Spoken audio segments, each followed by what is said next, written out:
The Sri Lankan government has made cremations compulsory for all COVID-19 related deaths, leaving many Muslims in the country unable to fulfill their religious rites of burying the dead. Heartbreakingly, Muslims in the country are left helpless by a policy that is not only a clear violation of human rights, but also a testament to the level of anti-Muslim sentiment in the country. In Islam, cremation is prohibited, and as part of the funeral rites, any Muslim who passes away must be buried. However, Sri Lankan authorities have shown complete disregard for the religious obligations of Muslims in the country and continue to implement a firm stance on cremations.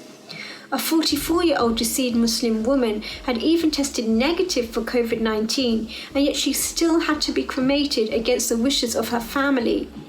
3 of the 9 people who have died from COVID-19 in Sri Lanka were Muslim and were all cremated against their families' wishes. They were not even allowed to see the faces of their loved ones before they were cremated.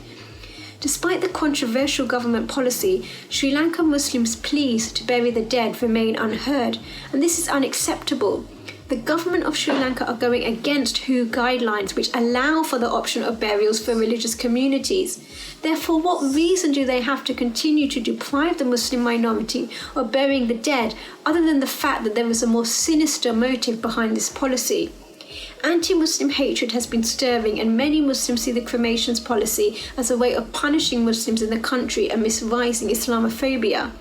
The International Covenant on Civil and Political Rights, which Sri Lanka has signed, requires that restrictions on human rights in the name of public health or a public emergency meet requirements of legality. Yet how is depriving a religious minority of their religious obligations legal? Human Rights Watch have stressed the need for human dignity, and despite the fact that we are dealing with an unprecedented health pandemic, the Muslims of Sri Lanka should be allowed to have their dignity intact. As a Sri Lankan Muslim myself with family in the country, I call on the Sri Lankan government to adopt changes in their legislation to ensure that Muslim minorities do not have to experience additional trauma or being buried against their religious beliefs. Muslims in Sri Lanka should not be made to feel that their voices and rights to religious practice go unheard. Governments in the West and those in power must speak up against injustice, as we have learned from the coronavirus that what affects one person can affect us all.